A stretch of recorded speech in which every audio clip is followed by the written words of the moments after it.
I checked the oxygen gauge on my rebreather for the third time. The needle sat exactly where it should, just like the last two checks. But 15 years of searching had taught me the value of paranoia. One careless mistake at 300 feet could mean death. I adjusted the chest strap on my equipment harness, feeling the familiar pressure against my ribs as the relentless pursuit rolled beneath my feet. 100% ready? Xavier asked beside me, his hands moving through his own pre-dive ritual with practiced efficiency. 98%, I said, tapping the depth monitor strapped to my wrist. Always leave room for unexpected problems. Xavier grinned, white teeth flashing against his brown skin. After 15 years chasing this ghost ship, I'd say we're experts at unexpected problems. I nodded, letting my eyes drift across the equipment, spread across the dive deck. Everything represented thousands of hours of planning, millions in investment, and a decade and a half of my life pursuing an obsession most people thought was madness. The San Cristobal, a Spanish galleon lost in 1684, rumored to carry wealth beyond imagination, had become more than a shipwreck to find. It had become my purpose. I still can't believe we found her, I said quietly, more to myself than Xavier. You found her, Taylor, Xavier corrected, clapping my shoulder. The rest of us just followed your crazy ass across half the Caribbean. He turned back to his equipment, checking the seals on his dive computer with methodical precision. The ship pitched slightly as a larger wave rolled beneath us. I adjusted my stance automatically, years at sea making the movement second nature. The dive deck bustled with activity. Crew members moving with purpose, checking equipment, running final system diagnostics. Everything focused toward a single goal, safely exploring what lay beneath us. Nova approached from the main cabin, tablet clutched protectively against her chest. She wore the same serious expression she always did before a dive, her dark eyes scanning our equipment with professional scrutiny. Remember, this site is over 300 years old, she said without preamble. Historical preservation protocols are non-negotiable. We document everything before moving anything. I nodded. I know, Nova. We've gone over the procedures a dozen times, and we'll go over them a dozen more, she replied, not unkindly. This isn't just about treasure, Taylor. It's about history. These artifacts tell a story that's been silent for centuries. I promise we'll treat your girlfriend with respect, Xavier said, winking at Nova. She raised an eyebrow. The San Cristobal isn't my girlfriend. She's an archaeological treasure, and if you damage her timbers cowboying around down there, I'll make sure you never dive again. I intervened before Xavier could respond. Everything by the book, Nova. We didn't spend 15 years finding her just to destroy her. Nova's expression softened slightly. I know. I just want to make sure we do this right. Ernest joined us, clipboard in hand and safety harness already secured over his torso. The scar on his left cheek caught the morning light as he turned toward us. Vibration dampeners are all green, he said, handing me the system readout. Remember to keep the dredge at minimal power. Too much disturbance could damage fragile artifacts. I scanned the readout, noting pressure levels and power settings. What about the acoustic sensors? Calibrated and running. They'll alert topside if structural integrity becomes compromised. Ernest's eyes moved systematically over our dive gear. Secondary air supplies. Xavier patted the small tank at his side. Checked and ready. Emergency beacons. I showed him the small device attached to my belt. Tested this morning. Ernest nodded, making a notation on his clipboard. Safety wasn't just his job, it was his religion. After 20 years of commercial diving, he'd seen too many accidents caused by overconfidence. I want hourly check-ins, he said firmly. Any anomalies in equipment function, any changes in visibility or current, you report immediately. Understand? Yes, sir, Xavier said with mock seriousness, offering a small salute. Ernest didn't smile. I'm not joking, Xavier. At that depth, problems escalate quickly.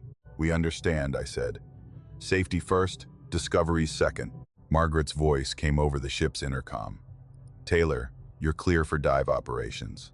Weather report shows favorable conditions holding for the next 3 days. Current minimal, surface chop at 2 feet. Perfect window for what we need. I grabbed the nearest comm unit. Thanks, Maggie. We're starting final prep now. Don't call me Maggie on comms. she responded, her voice stern, but with a hint of amusement. "Keep it professional, little brother." "Yes, Captain Solomon," I replied, smiling despite my pre-dive tension. My sister had given up a promising position with a major shipping company to captain this expedition. Her belief in my quest meant more than I could express. Barry joined us on deck, his dive gear already configured. He nodded toward the water, excitement clear in his eyes. "Ready to make history?" "Born ready," Xavier answered, bumping fists with Barry. I did one final check of my rebreather, confirming gas mixtures and backup systems.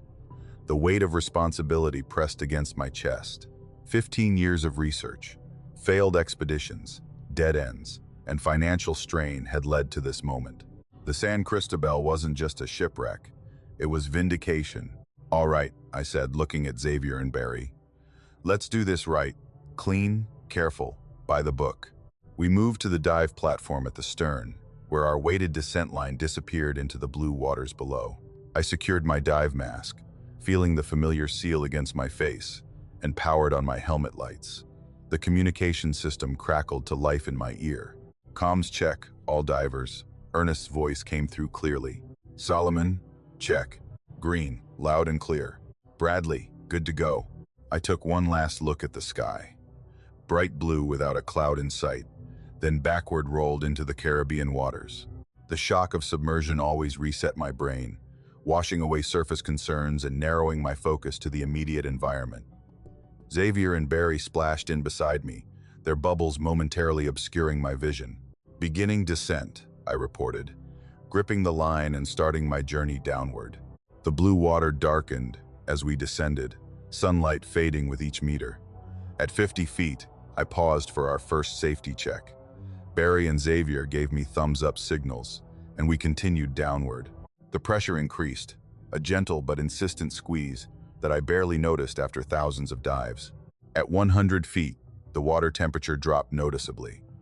My exposure suit insulated me from the worst of it, but I felt the change against my exposed cheeks.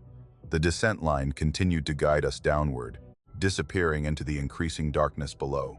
200 feet, I reported. Visibility approximately 20 meters, dropping as expected. "Copy that," Ernest replied. "All readings normal topside." The darkness became nearly absolute at 250 feet. Our helmet lights cutting cone-shaped paths through the water.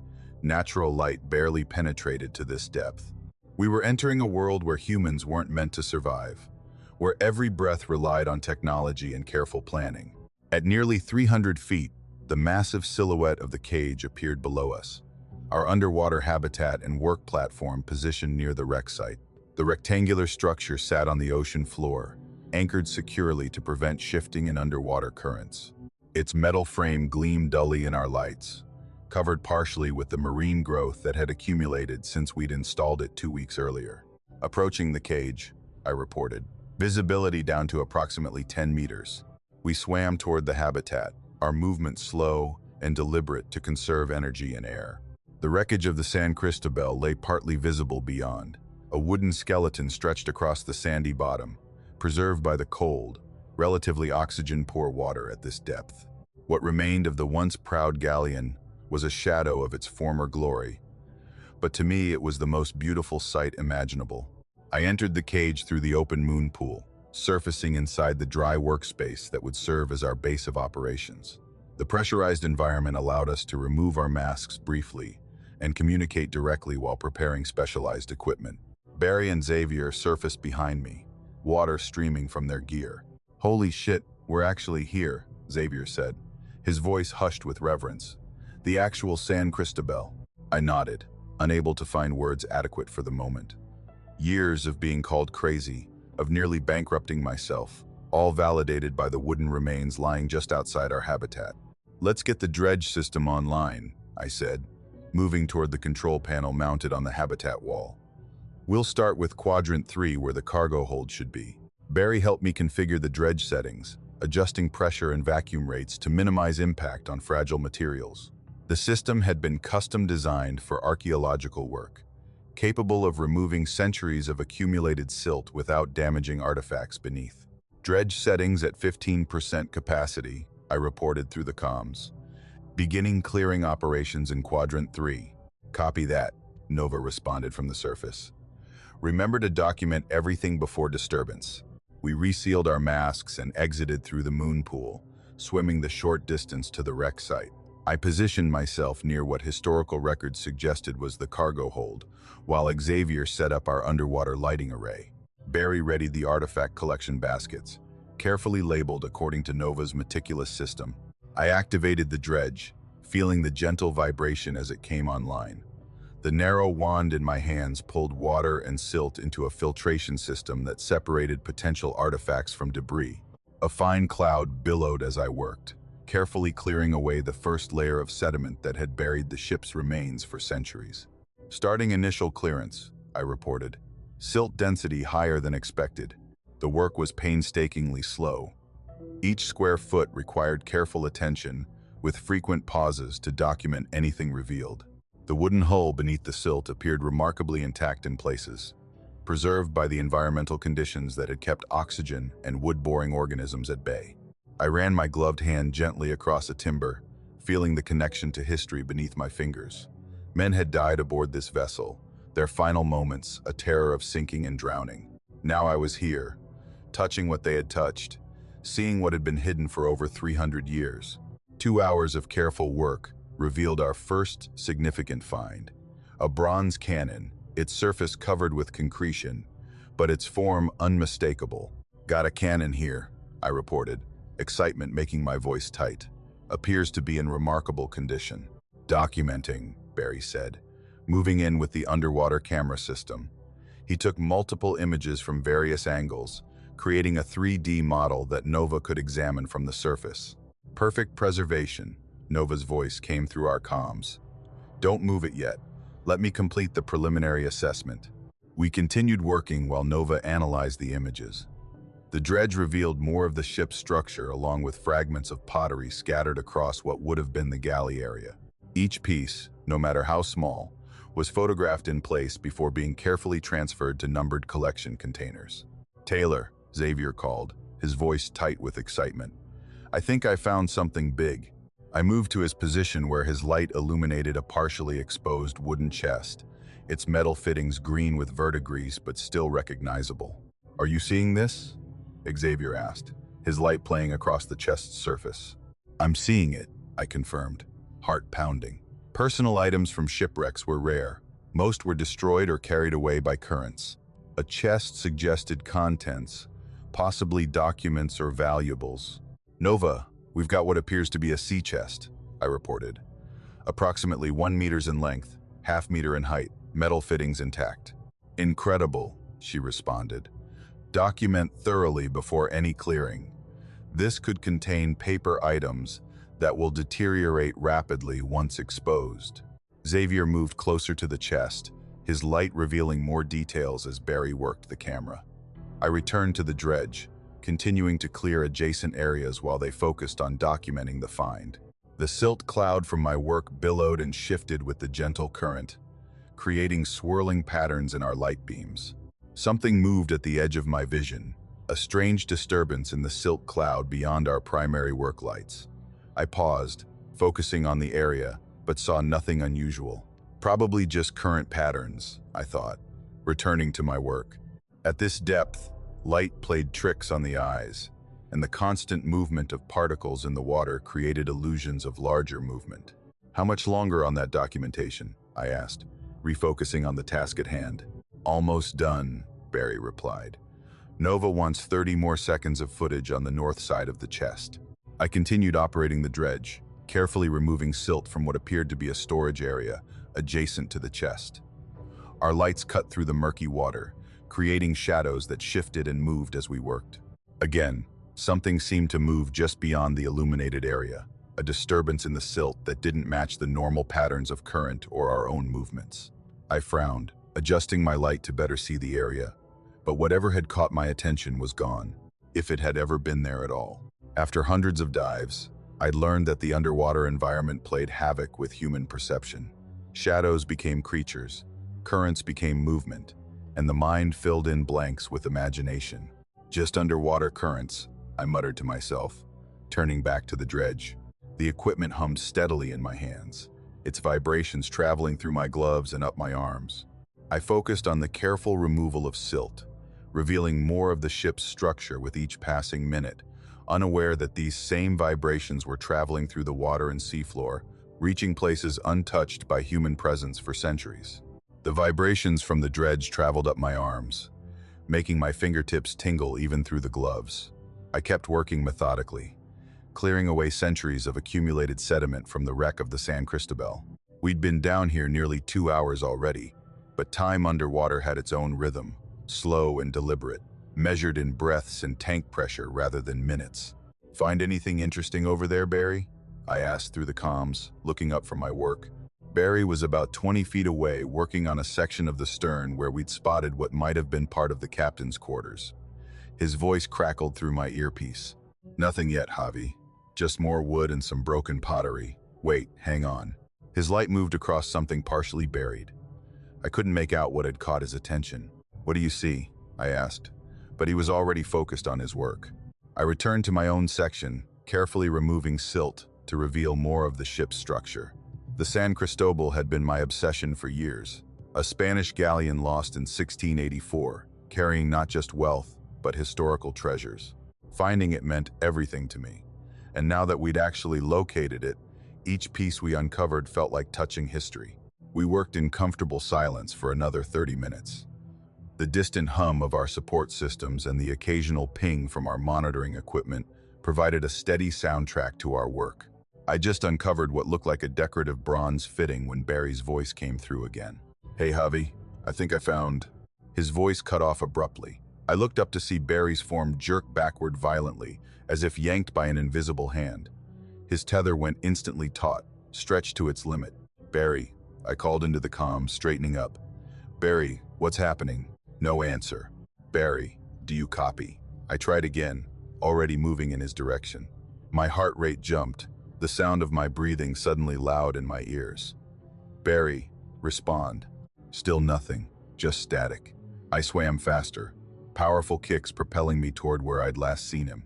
The water was murky now, filled with disturbed silt that billowed in thick clouds. A trail of bubbles rose from somewhere beyond the murk. Too many bubbles coming too fast. "Surface team, this is Javi," I said, trying to keep my voice steady. "We have a situation. Barry's not responding, and his tether's pulled tight. I'm investigating now." "Copy that, Javi," came Margaret's voice, tense and professional. "What's your position?" "Near the stern section, about 80 feet from the cage. Visibility is poor. I'm following his tether now." I traced the line with my gloved hands, moving carefully through the cloud of sediment. The bright yellow tether disappeared into the murk ahead of me. I followed it, pulse pounding in my ears. "Talk to me, Javi," Margaret said.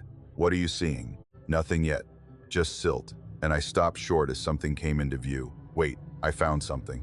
Floating in the water was Barry's oxygen tank and regulator, still connected but separated from their owner. The emergency release had been triggered, but there was no sign of Barry himself. I grabbed the tank, examining it quickly. "Margaret, I found Barry's equipment, tank and regulator intact. No signs of malfunction, but no Barry." "Are you saying he's not attached to his gear?" Her voice was sharp with disbelief. "That's exactly what I'm saying. The emergency release was triggered. His mask is still attached to the regulator. It's like he just vanished." I swept my light through the murky water, searching for any sign of my teammate. The bubbles I'd seen earlier had stopped. Either he'd run out of air, or I refused to complete that thought. "Surface, we need help down here now. Send Xavier and Ernest. We have a missing diver." "Already gearing up," Margaret confirmed. "Keep searching, Javi. They'll be down in 8 minutes. 8 minutes. An eternity when someone might be out of air. I expanded my search pattern, sweeping my light back and forth. Nothing but ancient timbers and stirred up silt. I checked Barry's equipment again. No damage, no sign of what had gone wrong. The pressure gauge showed his tank still had plenty of air. Whatever had happened, it wasn't equipment failure. "Barry!" I shouted, knowing it was useless. Sound traveled well underwater, but only if he was conscious to hear it. "Barry!" I kept searching, moving in widening circles from where I'd found his gear. Time stretched painfully. My training told me to be methodical, but every instinct screamed to move faster, Search harder. 7 minutes later, I spotted the lights of Xavier and Ernest descending from above. What happened? Xavier demanded as soon as he reached me. I don't know, I admitted, handing him Barry's tank. We were working. He started to say he found something. Then his tether went tight. By the time I got here, this was floating in the water. No sign of him. Split up, Ernest ordered, his safety officer training taking over. Standard search pattern. Xavier, go north. Javi, continue east. I'll head south. 10 feet spacing, overlapping sweeps. Keep comms open. We separated, lights cutting through the dark water. For the next hour, we searched every cranny of the wreck, every depression in the seafloor. We found nothing. No body, no additional equipment, no sign of what had taken Barry. My air supply dwindled, and the cold started seeping into my bones despite my dry suit. Surface to dive team, Margaret's voice finally came through, tight with strain. Return to the ship. Repeat, return to the ship. We can't stop looking, I argued immediately. He could be... That's an order, Javi. Margaret cut me off. You're all approaching decompression limits. We've contacted the Coast Guard. They're sending vessels and air support. Return now. I wanted to argue more, but knew she was right. If we stayed down too long, we'd risk decompression sickness. We'd be no help to Barry then. Understood, I said reluctantly. Coming up, the ascent felt like a betrayal. Each foot of water between me and the seafloor was a foot farther from finding Barry. The decompression stops were torture, hanging in the water, doing nothing while my teammate was missing. When we finally surfaced, the deck was chaos. Margaret had the ship's spotlights trained on the water. 2 crew members were scanning the surface with binoculars. Dan and Lincoln were preparing to launch our ROV to continue the underwater search. Anything? I asked as soon as my mask was off. Margaret shook her head, face grim. Nothing. Coast Guard's 15 minutes out. I stripped off my gear faster than was safe, hands shaking with cold and adrenaline. Nova helped me with the catches on my tank. What did you see down there? She asked quietly. Nothing, I said, frustrated. He was just gone. His gear was floating there, but he wasn't in it. That doesn't make sense, she frowned. People don't just vanish underwater. Tell me about it, I muttered, pulling off my gloves. The next several hours passed in a blur of activity. Coast Guard vessels arrived, launching their own search efforts. A helicopter swept the area with spotlights. Our team launched the ROV to search deeper sections where divers couldn't safely go. As night fell, hope faded. The Coast Guard captain spoke quietly with Margaret at the helm. I stood nearby, still in my damp base layers, shivering more from shock than cold. We'll resume the search at first light, he told her. But I need to be honest with you. If he surfaced, we should have found him by now. Margaret nodded stiffly. Thank you for your help, Captain. When he left, she turned to me. Get some food, Javi. There's nothing more we can do tonight. This doesn't make sense, Maggie, I said, using her childhood nickname without thinking. He was right there and then he wasn't. She put a hand on my shoulder. I know, we'll figure it out, but you need to eat. I made my way to the mess hall where most of the team had gathered. The mood was somber. People spoke. Nova rewound and played again at half speed. There, at the edge of the frame, barely visible through the silt cloud, dark shapes moved. Not fish, something else. Something that didn't belong. What is that? I asked, leaning closer. Nova frowned, adjusting the contrast. Probably just sediment patterns. When silt gets disturbed like that, it can create all sorts of visual effects. No, I said, pointing to another spot. There and there. Those aren't sediment patterns. She zoomed in further, but the image degraded. It's too blurry to tell for sure, Javi. But look, the same patterns appear in the footage from your dredge work earlier. She pulled up footage from the previous day showing silt clouds from my dredging. Similar dark movements appeared at the edges. See, it's just how the particles move in the water when disturbed. I wasn't convinced. Play more of Barry's feed. She continued the video. The camera kept jerking, then suddenly stabilized, pointing straight up toward the surface as it floated free. The emergency release had been triggered. Whatever pulled him was strong enough to make him hit his emergency release, I said quietly. Or he hit it himself, Nova countered. If he got snagged on something and needed to free himself quickly, then where is he? She had no answer for that. I pointed again at the dark shapes in the silt. I've been diving for 15 years, Nova. I know what disturbed sediment looks like. That's not it. What are you suggesting? She asked, her voice careful. I don't know, I admitted. But something was there. Something took Barry. She sighed, rubbing her eyes. Javi, I understand you're upset. We all are. But there's no evidence of whatever you're implying. There's no evidence of equipment failure either, I pointed out. Or that he surfaced. Or that he's still down there. Yet, something happened. Let's be scientific about this, she said. When you eliminate the impossible, whatever remains, however improbable, must be the truth. Right now, we don't have enough information to eliminate anything. Exactly, I said. So, we can't rule out that something's down there. Something we haven't identified yet. Nova looked at me with concern. You need rest, Javi. We all do. Tomorrow, we'll have more resources, better visibility.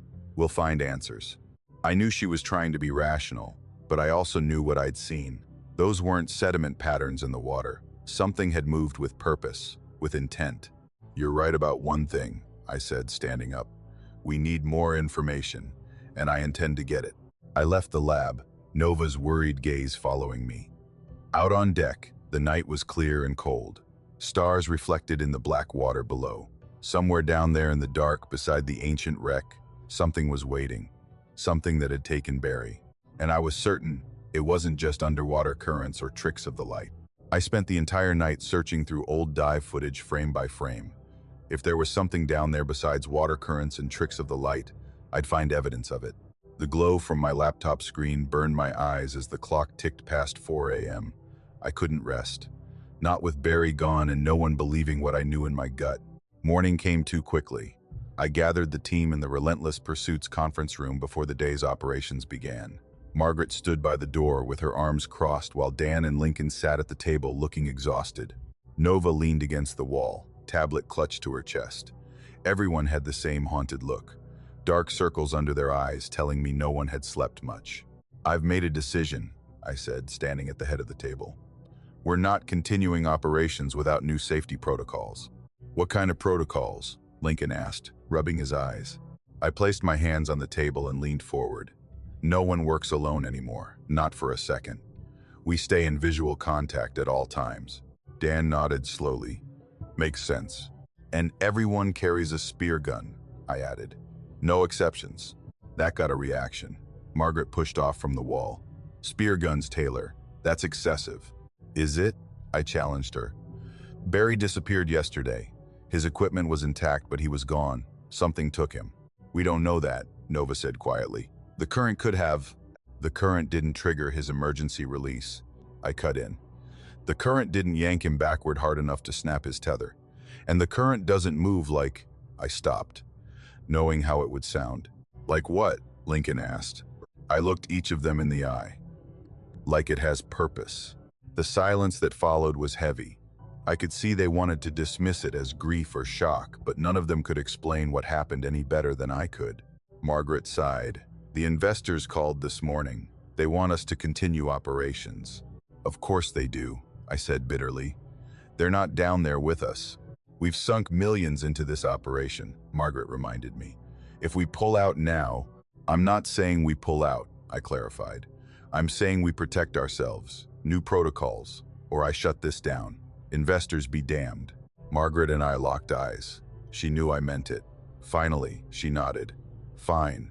Teams of 2 minimum and spear guns. Anything else? I need time with the footage, all of it, and I need Dan's help enhancing some of the video. Dan straightened up. Whatever you need. The meeting broke up with Lincoln heading to inventory our weapons and Margaret making calls to update the investors. Nova lingered, waiting until we were alone. You really think something's down there? She asked. I met her gaze. I know there is. She didn't argue this time. I'll help you review the footage from previous dives. For the next 6 hours, Nova and I sat in the lab reviewing every minute of underwater footage we had. Most of it was tedious. Hours of careful excavation work, silt clouding the camera, the occasional excitement of discovering an artifact. But there were moments, brief flickers at the edge of the frame, shadows moving against the current. There, I said, stopping a clip from 3 days ago. Look at the background behind Xavier. Nova leaned closer. I don't see anything. Wait for it. I advanced the footage frame by frame. There. A shadow moved through the silt, distinctly separate from the cloud Xavier's work had kicked up. It appeared and disappeared so quickly you'd miss it if you weren't looking for it. Could be debris, Nova suggested, but her voice lacked conviction. Maybe once, but look. I pulled up another clip from a different dive 2 days earlier. Same movement pattern, and here. A third clip, and here. Nova was quiet, her scientific skepticism visibly wavering. We need better resolution. These are all at the edge of the frame in low light. That's why I need Dan.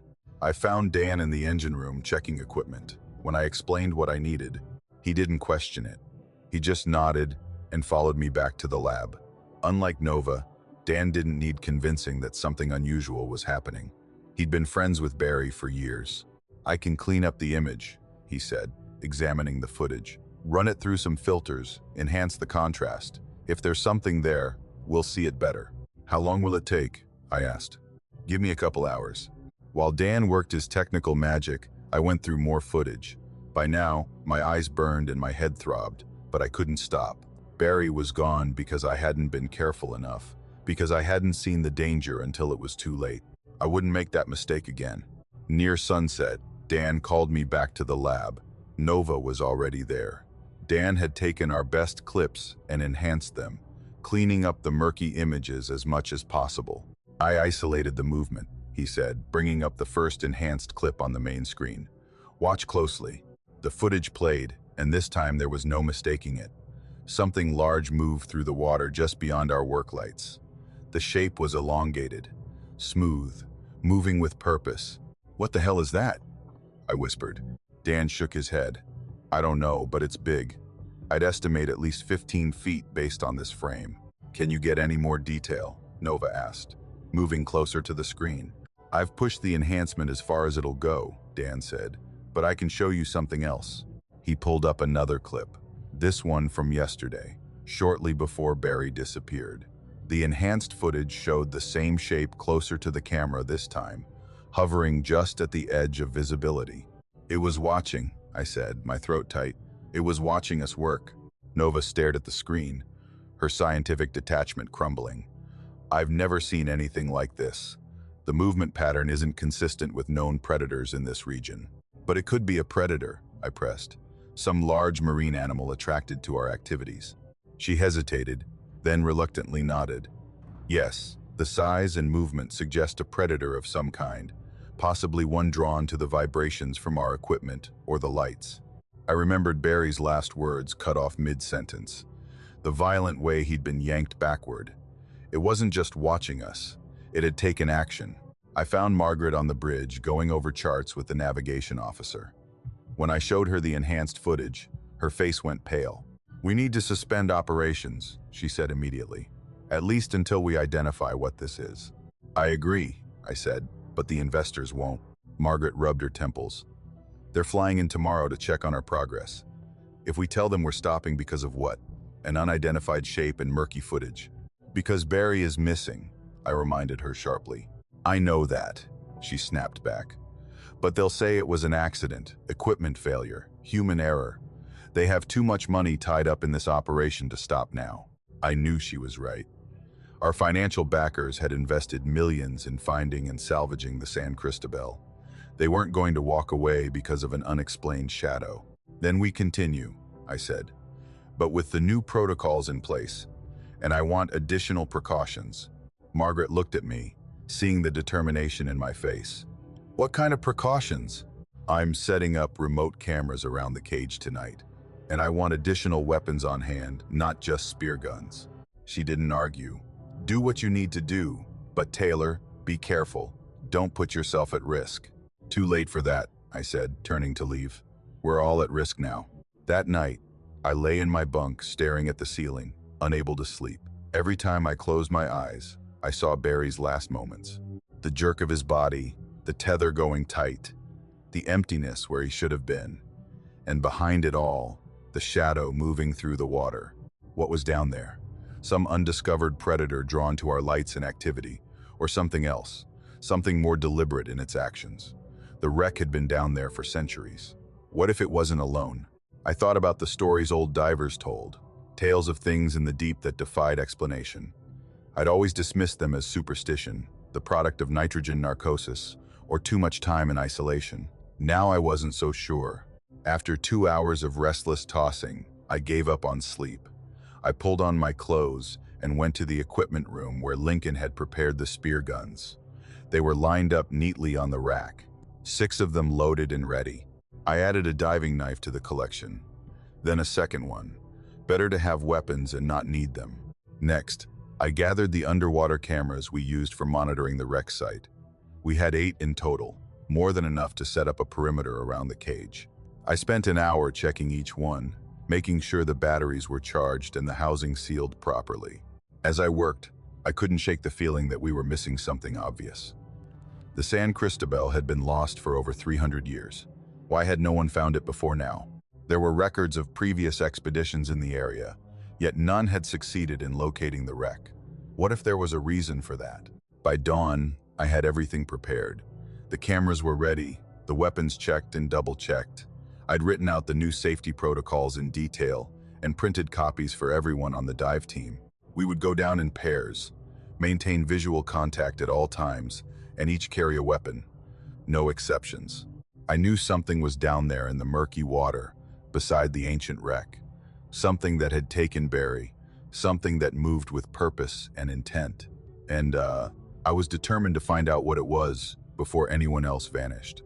The weight of the tank felt familiar against my back as I adjusted the straps one final time. Xavier stood next to me on the dive platform, running through his own equipment checks. The morning sun hit the water, making it look deceptively peaceful. None of us had slept well after what happened to Barry. I sure hadn't. "You good?"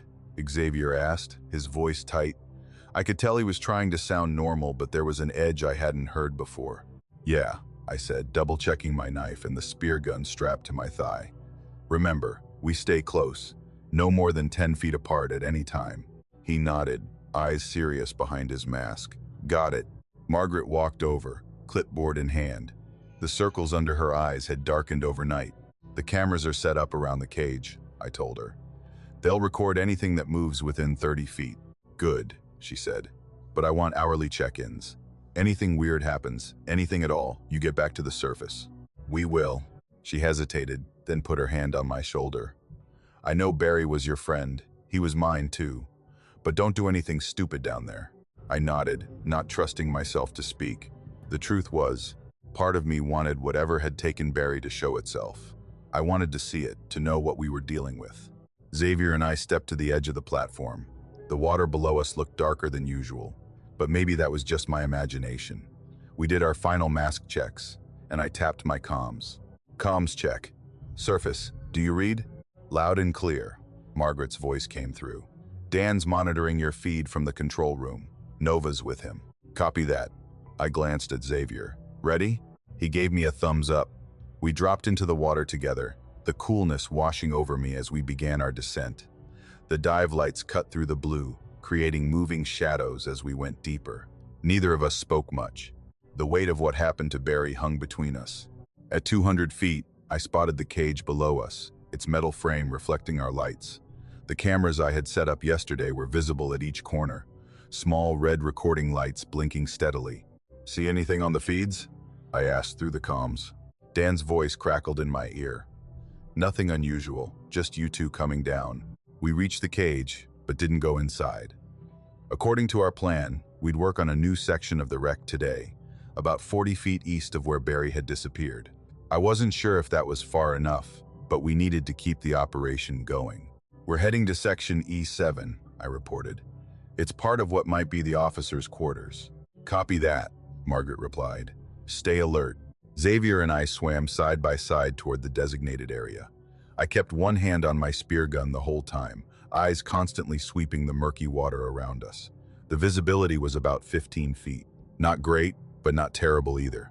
Beyond our lights, the water turned into a wall of dark blue. "I keep thinking I'm seeing things," Xavier said quietly as we reached the new work area. "Me too," I admitted. "Just stay close." The section we'd chosen was partially buried under silt, with wooden beams sticking out at odd angles.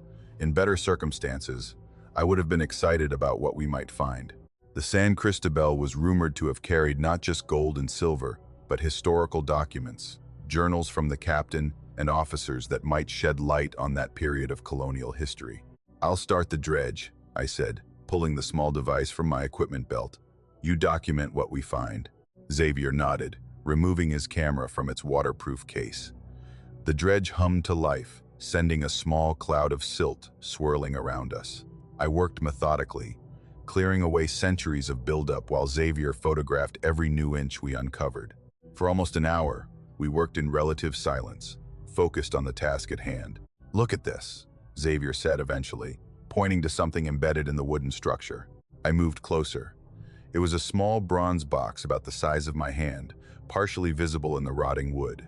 "Might be a personal container," I said. "Let's get a better look." As we worked to clear more silt from around it, I noticed something on one of the small screens strapped to my wrist. It showed the feed from the northernmost camera I'd placed near the cage. Something moved across the screen, quick and blurry. "Dan," I called through the comms. "Did you see that? North camera?" "Yeah," he replied after a moment. "Just reviewing it now. Probably a large fish." I wasn't convinced. "Can you enhance it?" "Working on it," he said. "Keep doing what you're doing. I'll let you know if I see anything else." We returned to the bronze box, carefully clearing away the surrounding material.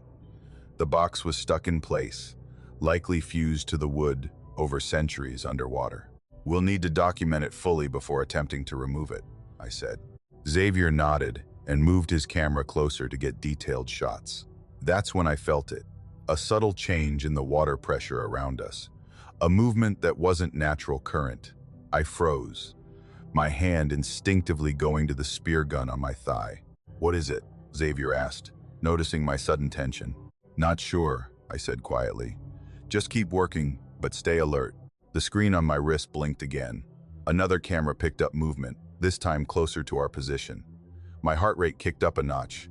"Dan, are you seeing this?" "Yeah." His voice was tight now. "Something's moving around out there. Can't tell what it is." "Margaret," I called. "We might need to abort. Something's circling us." "What do you mean something?" she demanded. "I don't know yet, but it's big and it's moving with purpose." Before she could respond, I felt another shift in the water.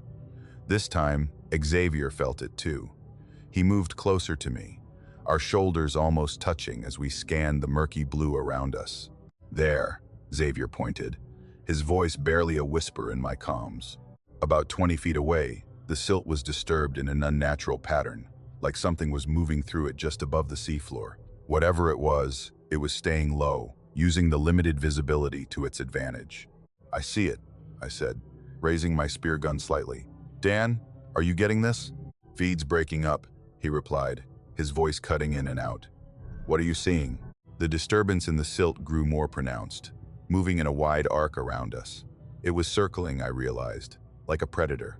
"We need to get back to the cage," I said to Xavier, trying to keep my voice steady. "Slowly, don't make any sudden moves." We began backing away from the work site. Lights pointed toward the disturbed area. The silt cloud grew thicker, as whatever was moving through it picked up speed. "It's coming closer," Xavier warned, his voice tight with fear. "I know," I said. "Just keep moving toward the cage, steady pace." The cage was only about 30 feet away, but it felt like miles. My chest tightened as the disturbance in the silt suddenly stopped. For a moment, everything was eerily still. "Where did it?"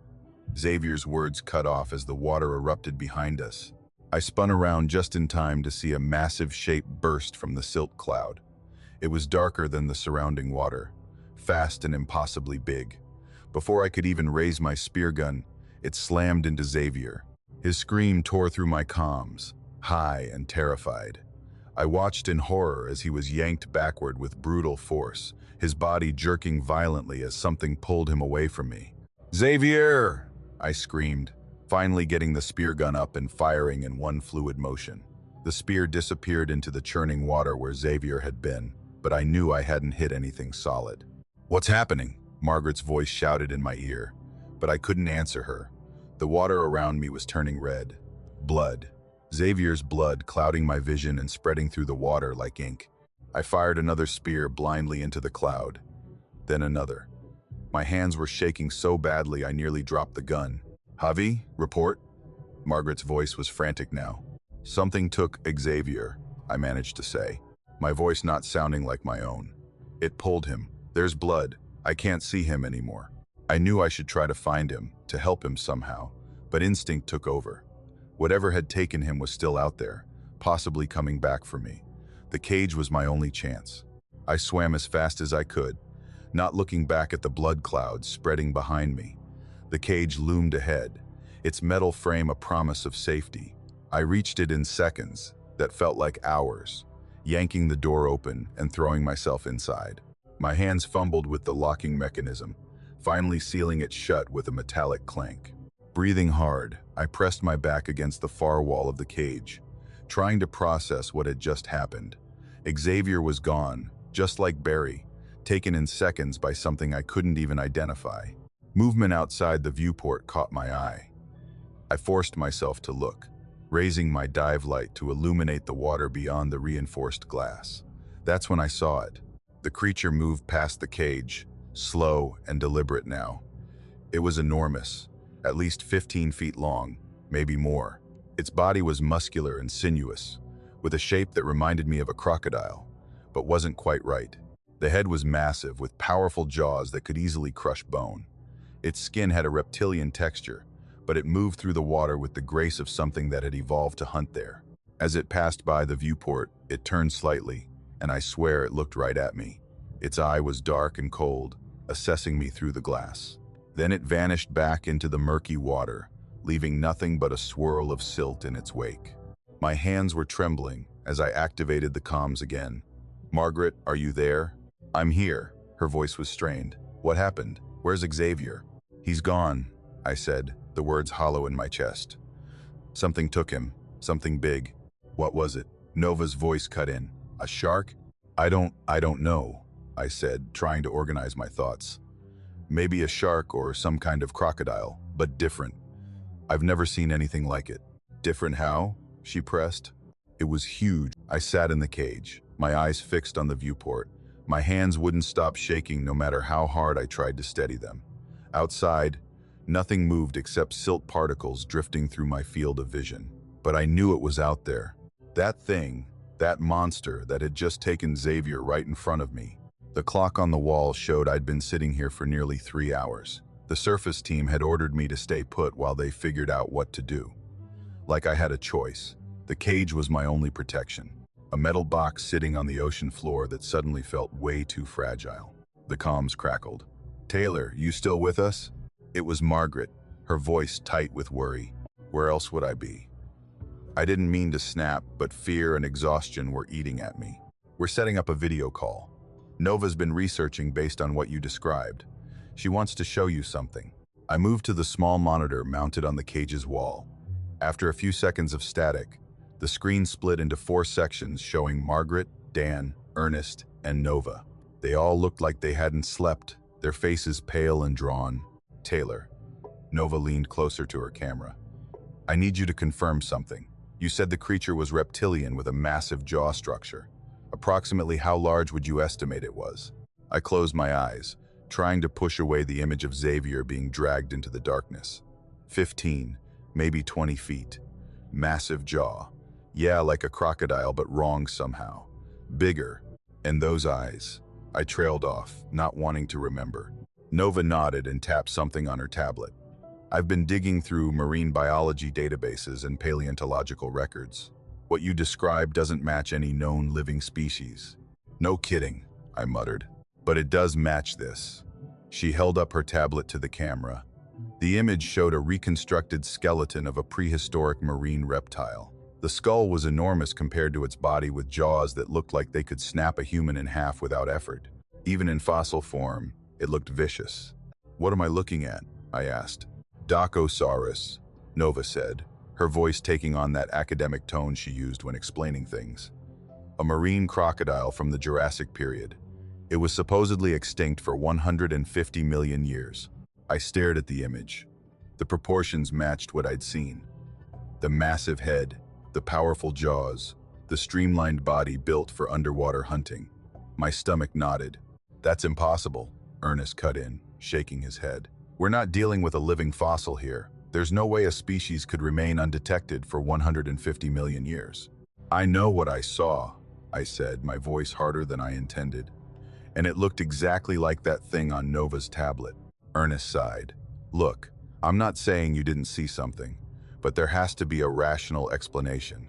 Maybe it's an unknown species of deep-sea predator, or a mutated form of... I know what I saw, I repeated, cutting him off. My patience was wearing thin. You weren't down here. You didn't see what it did to Xavier. The mention of Xavier's name silenced everyone for a moment. The loss was still raw, the shock still fresh. Taylor, Nova said gently, I believe you. And there might be an explanation for how something like this could exist now. I'm listening. Nova turned to a different screen on her end. The ocean floor in this region is incredibly deep and largely unexplored. There are sediment layers that haven't been disturbed for millennia. I thought about our excavation work, the constant dredging and digging we'd been doing around the wreck site. An idea started forming in my mind. The vibrations, I said. Our dredging could have disturbed something. Nova nodded. Exactly. Many reptiles can enter states of dormancy when environmental conditions change. It's not true hibernation, but we woke it up, I finished for her. We've been running dredging operations for weeks. The constant vibrations through the silt could have roused a creature that was in some form of suspended animation. Yes, Nova agreed. It's just a theory, but it would explain how something prehistoric could have survived undetected. Margaret leaned into the frame. Regardless of what it is, our priority is getting you out of there safely. She looked off camera, presumably at someone else in the room. Dan's team is prepping the retrieval submersible now. We're sending Autumn down to get you. My heart jumped at the thought of escape, but then I glanced at the viewport. And what about that thing out there? It's still hunting. The submersible is reinforced steel, Dan said, joining the conversation. Much stronger than the cage, and it's equipped with defense measures. Defense measures? I asked. High voltage exterior hull, Dan explained. Anything that touches it gets a nasty shock. Not lethal to something that size, but enough to discourage it. I wanted to believe it would be enough, but the memory of how easily the creature had torn Xavier away made me doubtful. Still, staying in the cage indefinitely wasn't an option. My air scrubbers would eventually fail, and my food and water supplies were limited. How long until the sub gets here? I asked. Autumn's already on her way down, Margaret said. ETA about 40 minutes. I'll be ready. I tried to sound confident. Taylor. Margaret's voice softened. We're going to get you out. The call ended, leaving me alone again with my thoughts. I moved back to the viewport, scanning the murky water for any sign of movement. Nothing, just silt and darkness. I checked my watch obsessively as the minutes ticked by. 35 minutes left, then 30, 25. The waiting was torture. Each second stretching endlessly as I imagined what might be lurking just beyond my field of vision. At the 20-minute mark, I spotted a faint glow in the distance, two lights growing stronger as they approached. The submersible. Relief washed over me, so powerful it made my knees weak. I pressed my face to the viewport, watching as the yellow submersible slowly descended toward me. It was our smallest model, designed for quick personnel transport, rather than excavation. Autumn was a skilled pilot, navigating the craft with precision through the water. The sub's lights illuminated the cage, casting long shadows across the ocean floor.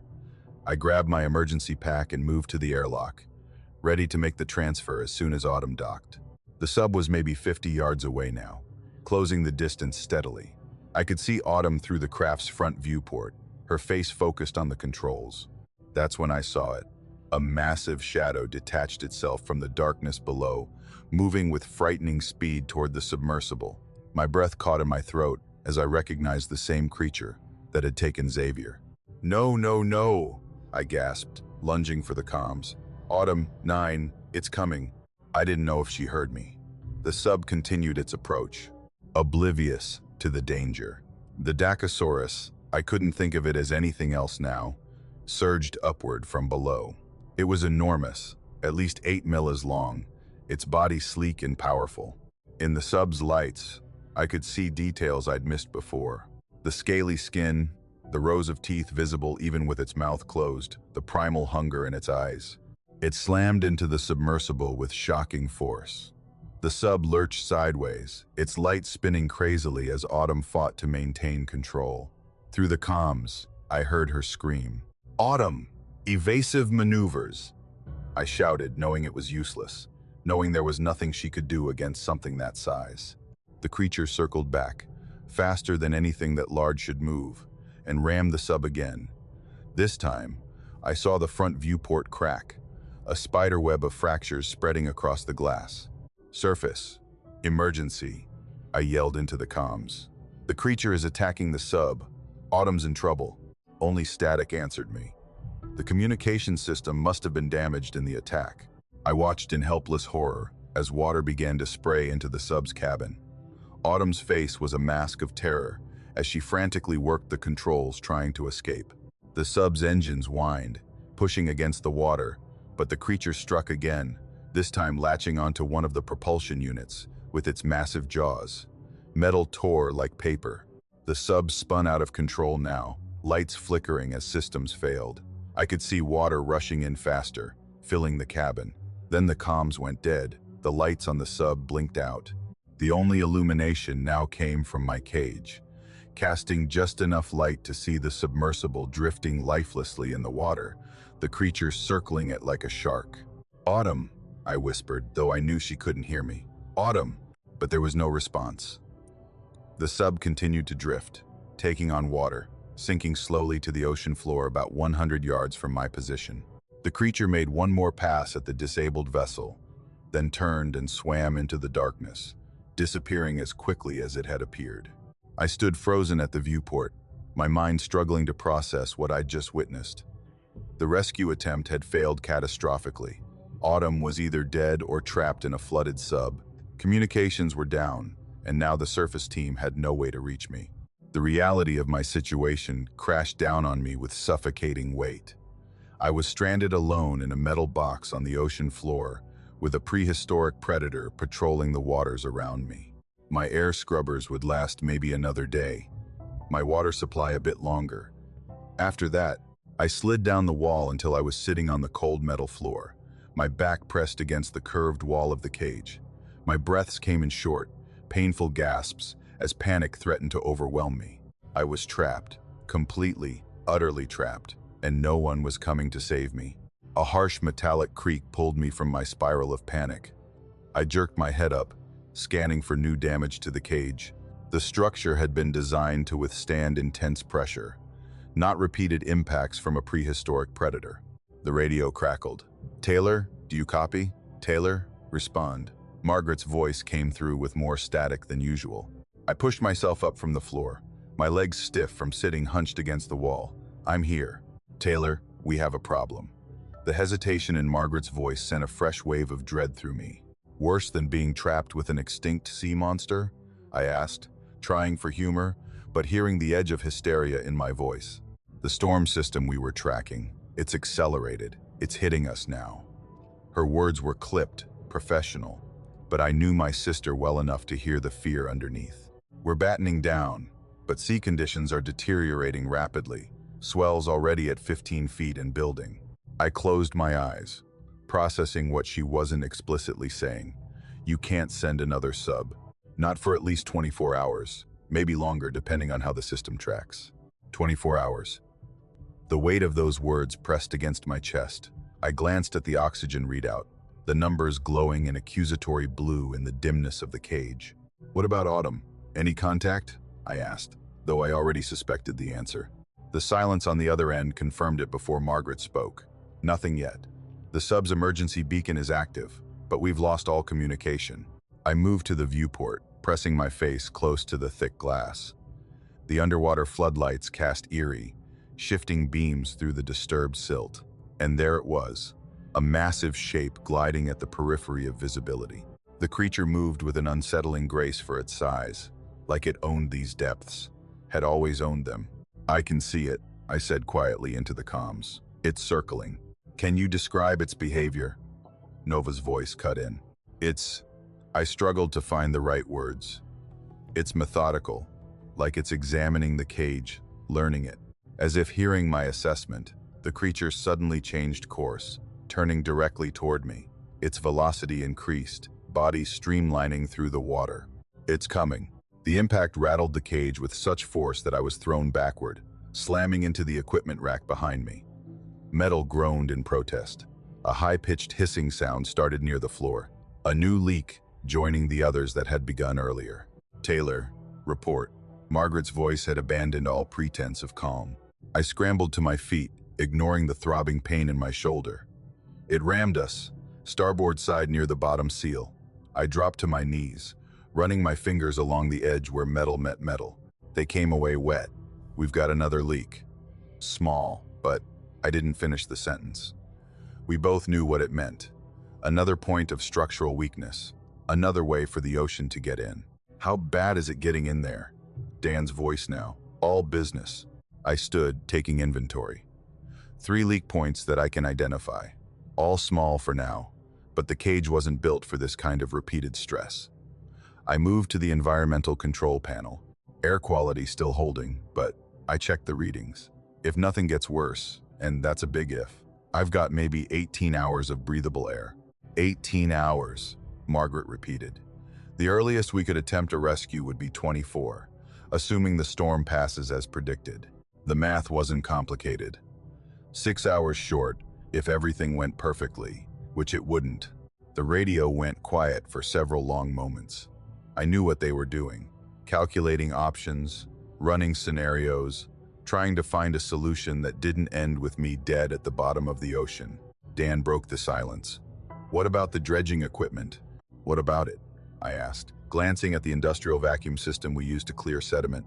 "It's got a powerful motor, reversible flow, strong enough to move a lot of water and silt." His voice had that tone it got when he was working through a problem. "Could you modify it? Turn it into some kind of deterrent?" I walked over to the dredge system, examining it with new eyes.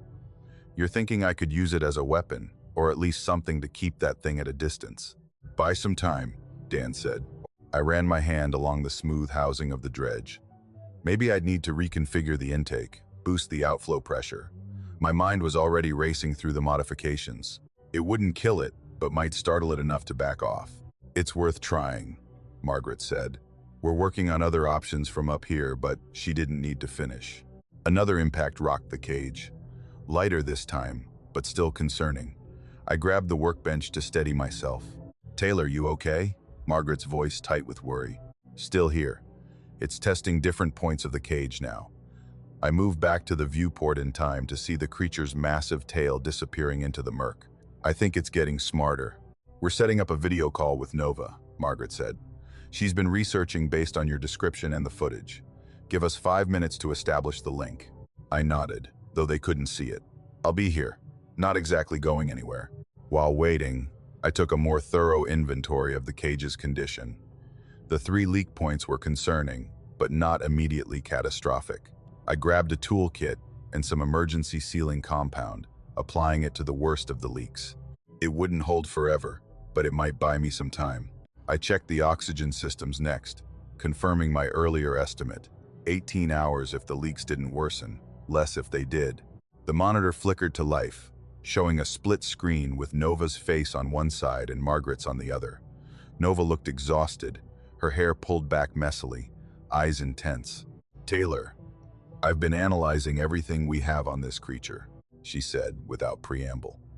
"Based on your description and the brief footage we captured, I'm more convinced than ever that we're dealing with a Dacosaurus, or something very similar. A prehistoric marine reptile that's supposedly been extinct for 150 million years, I said. "Yes, but here's what I think happened." Nova held up a tablet showing diagrams. "There are documented cases of organisms entering states of suspended animation under extreme conditions. Tardigrades can survive decades without water. Certain bacteria have remained viable in amber for millions of years. You're saying this thing has been taking a nap for 150 million years? The skepticism in my voice was obvious. "Not exactly." Nova leaned forward. "I think it may have been in a form of cryptobiosis, possibly triggered by changing ocean conditions. The sediment layers around the San Cristobal wreck are unusual. highly mineralized with pockets of trapped gases. We were picking up anomalous readings, even before we found the wreck. And our operations disturbed it, I finished, the realization hitting me like a physical blow. The dredging, the vibrations from our equipment, the changes in water pressure, any or all of these could have acted as a wake-up call. Nova looked grim. And now it's hunting. But why is it so focused on the cage? On our equipment? I asked, watching as the creature made another pass outside the viewport. Territorial behavior most likely, Nova replied. This predator would have been apex in its time. Now it's awake in an unfamiliar environment with strange objects and vibrations. It could see our technology as competition or threat. Great. So, I've got a disoriented super predator with a bad case of jet lag trying to eat me. I ran a hand over my face, feeling the stubble that had grown during my time underwater. Taylor, Margaret cut in. Focus on what Dan suggested. See if you can modify that dredge. It's your best chance until we can get to you. What about Autumn? I asked. Margaret's expression tightened. Still no contact. The beacon signal is weak but present. That's all we know. Another impact. This one to the underside of the cage. I braced myself against the wall as everything shuddered. A shower of small tools and parts rained down from an overhead shelf. That's getting more frequent, I reported, checking the new leak that had sprung near the floor hatch. This one's worse than the others. I grabbed more sealant, knowing I was fighting a losing battle. We'll check in hourly, Margaret said. Sooner if anything changes up here. And I'll keep researching, Nova added, looking for any weaknesses or behavioral patterns that might help. I nodded. I'll get to work on the dredge. As the video call ended, the emergency lights in the cage flickered momentarily before stabilizing at a dimmer setting. Power conservation mode had kicked in automatically, sensing the increased strain on the systems above me. I knew night was falling on the ocean's surface while the storm raged. Down here, it was always night, just different shades of darkness. I pulled the dredging equipment from its mounting, clearing space on the workbench. The system was designed to vacuum sediment through a flexible tube, filter it for artifacts, and expel the water and smaller particles back into the ocean. What I needed was to increase the outflow pressure dramatically, turning it from a cleaning tool into something that could push back against a 15-foot predator. Working methodically, I disassembled the main housing, exposing the pump mechanism inside. The motor was powerful, designed to move large volumes of material in challenging conditions. I disconnected the intake filter system, which would only restrict flow, and began reconfiguring the directional valves to maximize outward pressure. Every few minutes, I glanced at the viewport, catching glimpses of the creature as it patrolled. Its attacks on the cage came at irregular intervals, each one sending me scrambling to check for new damage. The pattern was clear, though. It was systematically testing different sections, finding the weakest points. Whether this was intelligent behavior or simple predatory instinct, the result was the same. The cage was failing. After an hour of work, my hands slick with sweat. Despite the cooling systems, I had managed to reconfigure the dredge into something resembling a powerful underwater jet. I'd reinforced the hose connections with metal clamps scavenged from other equipment and bypassed several safety limiters to increase the output pressure. The radio crackled. Taylor, status update. Margaret, right on schedule. I've got the dredge modified, I reported, wiping my hands on my pants. Can't test it in here, obviously, but theoretically it should create a high-pressure water jet. Might be enough to drive that thing back if it gets too close to the viewport or the hatch. Good work. Margaret sounded relieved to hear I was making progress. How are the leaks? I glanced around the cage. Contained for now, but there are more of them. The seals around the main viewport are starting to show stress fractures. I didn't add that if the viewport failed, no homemade water jet would save me. Nova's been monitoring the storm from the weather station. There's a possibility it might pass faster than initially predicted. How much faster? I asked, trying to keep the desperate hope out of my voice. Maybe shaving a few hours off the back end, still looking at 20 hours minimum before we could launch a rescue submersible. 20 hours versus 18 hours of air. The margin was razor thin, and that assumed the cage would hold structurally for that long. Given the creature's persistent attacks, that was far from guaranteed. A particularly violent impact hit just as Margaret was speaking, cutting her off mid-sentence. The cage tilted alarmingly, sliding several feet across the ocean floor before stabilizing. Warning lights flashed on the control panel. Structural integrity compromised in multiple sections. "Taylor." Margaret's voice returned, frantic now. "It hit us hard," I gasped, picking myself up from where I'd been thrown.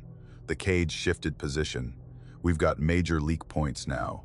Water was spraying in thin jets from at least 5 new locations, too many to seal effectively. "This is accelerating. The creature's attacks are getting stronger and more targeted. Can you deploy your modified dredge?" Dan's voice now, practical as always. "I'm going to have to," I replied, grabbing the ungainly contraption from the workbench. "But I need to conserve power. I'll only activate it when the creature makes another approach." Moving to the viewport, I positioned myself with the modified dredge ready. Through the glass, I could see the creature circling wider now, as if preparing for another run. Its enormous body cut through the water with terrifying efficiency, each movement purposeful. I realized with a start that the debris cloud around the cage wasn't just disturbed silt. It was blood. Xavier's blood. Barry's blood. Possibly Autumn's too. This thing had been feeding, and now it was coming back for more. The creature turned sharply, orienting itself directly toward the cage. There was no mistaking its intent. "Here it comes," I said into the comms, bracing the dredge against my shoulder, finger hovering over the activation switch. The Dacosaurus accelerated, its massive body torpedoing through the water. I waited, counting down the seconds, wanting it close enough that the jet would have maximum impact. "Taylor, what's happening?" Margaret's voice, distant against the rushing of blood in my ears. "Wait for it," I muttered, more to myself than to her. The creature was 30 feet away. 20. 10. I hit the switch. The dredge roared to life. "We're pushing everything we've got to get to you sooner," she finally said. "The moment there's a window in this storm, we'll launch." I nodded, not trusting myself to speak. My life had become a brutal equation of time, oxygen, structural integrity, and a prehistoric predator's persistence. The variables were all trending in the wrong direction. Through the viewport, I could see the creature circling again, keeping a more cautious distance now. It had learned something from our first encounter. So had I. This wasn't just about surviving until rescue came. It was about outlasting an opponent that had perfected the art of hunting over millions of years of evolution. I set the dredge down carefully, keeping it within easy reach, and turned to assess the growing puddle of seawater on the floor of the cage. The water was ice cold against my boots, a constant reminder of what waited outside these failing metal walls. I placed the wrench between my teeth and used both hands to uncouple the primary intake valve. My work light cast deep shadows across the guts of the dredge system, making each component look alien and unfamiliar. 3 hours into the modifications, and my hands were already cramping from the cold and exertion. "You need to be careful with the pressure regulator." Dan's voice crackled through the comms. "If you remove it completely, you'll lose all control over the output." I spat out the wrench. "I know I'm not removing it, just repositioning it." Water sloshed around my ankles as I shifted position. The puddle had grown another inch since I'd started working. Not a good sign. Another slam rocked the cage, sending me sprawling into the wall. Tools clattered across the floor, some disappearing into the murky water. The lights flickered, then stabilized. "Taylor, you okay down there?" Margaret's voice replaced Dan's. "Yeah." I pushed myself up, wincing at a new pain in my shoulder. "Our friend is back for another hello." I glanced at the oxygen readout. 16 hours left, maybe less if the system took more damage. "The creature's getting more aggressive," I said, retrieving the tools I could find. "It's learning that this thing isn't natural. Probably thinks I'm inside its territory." "Just focus on the modifications," Margaret replied. "Dan thinks your idea might work, but you need to finish before." The radio cut out as another impact hit, harder than before. A new crack appeared along the viewport, thin but unmistakable. Water began seeping through, adding to the growing puddle at my feet. When the comms returned, I heard arguing in the background. "What's going on up there?" I asked, grabbing emergency sealant from the wall locker. Margaret's voice came back tight with tension. "Lincoln's prepping the second submersible. In this storm?" I applied the sealant to the viewport crack, watching as it solidified on contact with the water. "That's what I've been telling him," she said. "Waves are topping 15 feet. We've had to secure everything on deck, but he insists he can reach you." I couldn't help feeling a rush of hope, quickly tempered by reality. The sub can't make it down in these conditions. That's what I said, but Dan, I heard muffled voices. Then Margaret returned. "Dan needs to talk you through the next steps." The radio clicked as Dan came on. "Taylor, you need to disconnect the secondary pump assembly first. There should be 3 bolts holding it in place." I located the assembly and began loosening the bolts. "Got it. Then what?" "You'll need to reverse the impeller direction. It's designed to suck in, but we want it to push out with maximum force." I worked methodically, following Dan's instructions. The dredge was meant to remove sediment from the ocean floor, pulling it through a filter system. We were converting it into what amounted to an underwater pressure washer, a makeshift weapon that might drive the creature away, or at least keep it at bay. The metal beneath my hands vibrated as the creature circled the cage.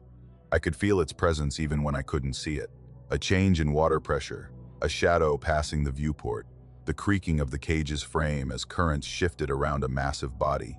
"Once you've reversed the impeller," Dan continued, "you'll need to bypass the sediment filter. That'll increase your PSI output significantly." I followed his guidance, working through each step. My fingers were numb, making precision work difficult. The water level had risen to mid-calf, and I had to keep moving tools to higher ground. "How's it looking?" Dan asked, after I'd been silent for several minutes. "Getting there, but I'm not sure how effective this will be against something that size." "It's not about killing it," Dan said, "just deterring it long enough for..." Another impact cut him off. This one sent me tumbling across the cage. My head struck something hard, and for a moment, stars burst across my vision. The creature was getting smarter with its attacks, hitting the same weak points repeatedly. When I could focus again, I crawled back to the dredge. Blood trickled down my temple, but I didn't have time to worry about it. The comms were silent, either damaged or temporarily out of range. I worked in silence, connecting wires and rerouting pressure valves.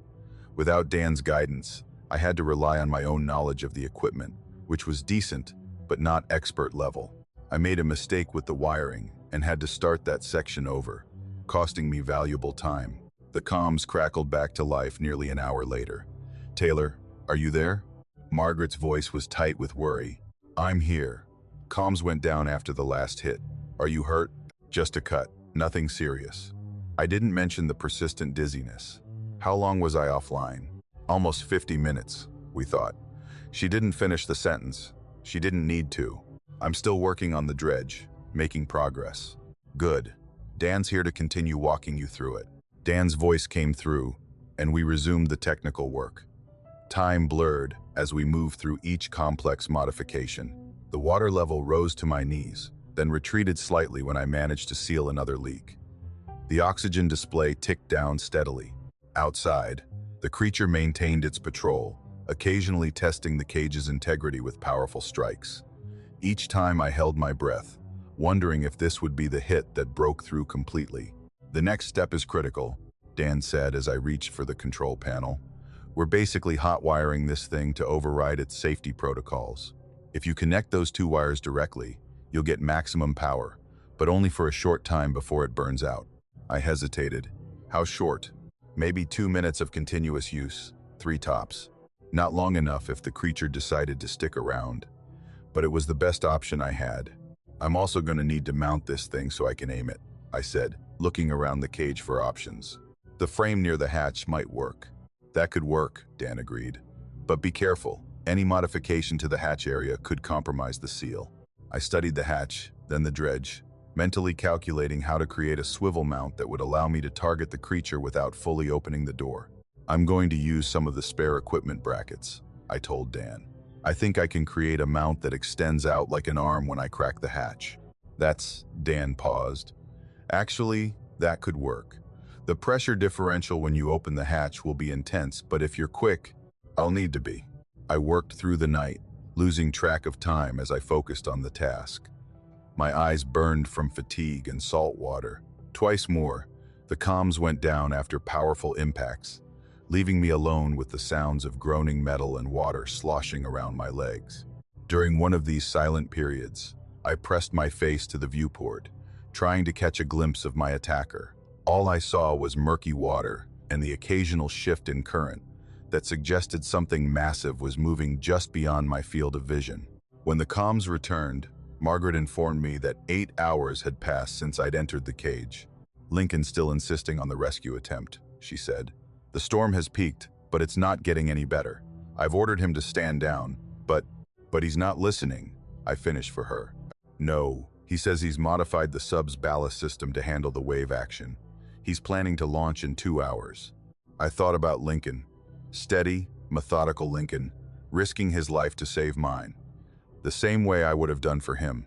"Tell him not to be an idiot," I said, though I knew it wouldn't make a difference. "I've tried." So has everyone else. I resumed work on the dredge mount, trying not to think about Lincoln battling 15-feet waves in a submersible designed for calm water deployment. If he managed to reach the cage, he'd still have to deal with the creature. The night dragged on. I finished the modifications to the dredge and began testing the mount. The arm I'd created was crude, but functional, capable of extending about 8 feet from the cage when the hatch was partially open. Not ideal, but it might work. As dawn approached, according to my watch, since there was no natural light at this depth, the cage gave a particularly alarming groan. New leaks appeared from stress points I couldn't reach. The water level rose again, now above my knees. "Taylor, we've got a problem," Margaret said, her voice crackling through increasing static. "Just one?" I couldn't help the sarcasm. "Lincoln launched 10 minutes ago against orders." My stomach dropped. "In this storm?" "Yes, and we've lost contact with him. The sub's comms went dead almost immediately after submersion." I closed my eyes, leaning against the wall. "How long until he reaches me? Assuming he's still—" I couldn't finish the sentence. "Based on his descent rate and last known position, he could be near you in 30 minutes. But Taylor," she paused, "we don't know if he's still on course or if the sub is intact." Another hit rocked the cage, and I stumbled sideways. This time, something gave way with a sharp crack. Water began pouring in through a new rupture near the floor. "The cage just took major damage," I reported, scanning for something to block the breach. "I've got water coming in fast. Can you seal it?" "I'm trying." I shoved the equipment case against the breach, slowing the flow but not stopping it. But this place wasn't designed to withstand repeated attacks from a prehistoric sea monster. I checked the oxygen display. 10 hours remaining. But that assumed the cage maintained its current integrity. With the new breach, that timeline was optimistic at best. The next impact came before I could brace myself. I slammed into the control panel, pain flaring across my ribs. The viewport directly in front of me filled with movement, a massive shape moving with terrible purpose. And then, for the first time, I saw it clearly. The creature paused outside the viewport, hovering just feet away. In the beam of my work light, I could see every detail of its ancient form. Its body was muscular and hydrodynamic, built for speed and power. The skin was not scaly as I'd expected, but leathery and mottled with patterns that must have once provided camouflage in prehistoric seas. But it was the head that froze my blood, elongated and powerful with a jaw that could easily crush metal. Rows of serrated teeth lined its mouth, some as long as my hand, and the eyes, cold, black, and utterly alien, studied me with an intelligence that defied its reptilian brain. This wasn't just an animal. This was a perfect predator, honed by millions of years of evolution before disappearing from the fossil record. Until now, it watched me through the viewport, and I had the distinct impression it was assessing the cage, looking for weaknesses. Its tail moved in slow, powerful undulations, keeping it stationary in the current. "Taylor?" Margaret's voice seemed to come from miles away. "What's happening?" "It's right outside," I whispered, unable to look away from those ancient eyes. "Just watching me." "Can you describe it?" "Nova wants to know." I gave them a detailed description, watching as the creature circled the cage once more before disappearing into the murky water. "It matches Dacosaurus," Nova confirmed. "But bigger than any fossil specimen we've found. This shouldn't be possible." "Tell that to the thing trying to eat me," I muttered. I turned back to my makeshift weapon, suddenly aware of a critical flaw in my plan. To deploy the modified dredge, I would need to partially open the hatch. Even with the mount extending it outward like an arm, there would be a moment when the cage was open to the ocean, open to the creature. If it was as intelligent as it seemed, if it had been studying the cage for weaknesses, it would recognize that moment as an opportunity to strike. "I've got a problem," I told them, explaining the flaw in my defense plan. Silence met my revelation. "I see the issue," Dan finally said, "but I don't have a solution, not with the materials you have available." "What if," I began, but stopped as a new sound reached me. A mechanical whine, distant but growing louder. "Do you hear that?" I asked. "Hear what?" Margaret replied. I pressed my ear to the viewport. The sound was getting closer, the unmistakable hum of propellers cutting through water. "I think it's Lincoln," I said. "I can hear a submersible approaching." Hope and dread twisted together in my stomach. If Lincoln had made it this far, he still had to contend with the creature. "We haven't re-established contact with him," Margaret said. "But our sonar shows something approaching your position." I grabbed the modified dredge, checking its connections one last time. If Lincoln reached the cage, I'd need to be ready to provide cover. "There's something else," Dan said, his voice tense. "The storm shifted direction. It's driving directly over your position now. If Lincoln manages to reach you, the return journey will be even more dangerous." I stared at the hatch, then at my jury-rigged weapon. The flaw in my plan now seemed glaringly obvious. To help Lincoln, to defend myself, I would need to crack open the cage. And the moment I did, I would be giving the creature exactly what it wanted: a way in. "Taylor," Margaret said, her voice cutting through my thoughts, "whatever you're planning, be careful." The mechanical sound grew louder. Through the viewport, I caught a flash of light, a submersible beam cutting through the darkness. Lincoln was almost here, and somewhere in the murky water, watching and waiting, was an ancient predator that had already taken two of my team. I gripped the dredge controls, water swirling around my legs, and prepared to make my move. The irony wasn't lost on me. To escape, I might have to invite death in first. Margaret's voice came through the comms, distorted and breaking up. I'd never heard her sound like that before. "Taylor, we've lost contact with Lincoln's submersible." The signal cut in and out, her words fragmenting between bursts of static. "Repeat that, Margaret," I said, my throat tight. "I didn't catch it." A long pause filled with white noise. Then, "Lincoln's sub is gone, Taylor. The storm. It's worse than predicted. The sub disappeared from sonar 3 minutes ago." The water sloshed around my knees as I processed what she'd said. Our last rescue option had just vanished. "What do you mean, gone?" I asked, already knowing the answer. "A rogue wave hit us hard. We think it may have pushed the sub into a deep trench, or..." She paused. "Taylor, we have to assume the worst." My stomach dropped. Lincoln had risked everything to come for me, and now he was... "How long until the next rescue attempt?" I asked, my voice steadier than I felt. Dan cut in. "Taylor, there won't be another attempt until this storm passes. The seas are too dangerous." I pressed my palm against the curved wall of the cage, feeling its subtle flexing under the water pressure. "How long do I have?" I moved to the environmental panel and checked the readout. The answer was there in glowing numbers, more alarming than when I'd last looked. The rising water had accelerated the oxygen consumption. "Less than 6 hours," I said before Margaret could answer. "The scrubbers are working harder with the increased humidity."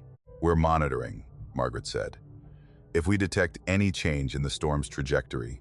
A loud cracking sound interrupted her. A new leak had opened along the floor seam, water spraying in with force. I stumbled back, nearly losing my balance in the rising water.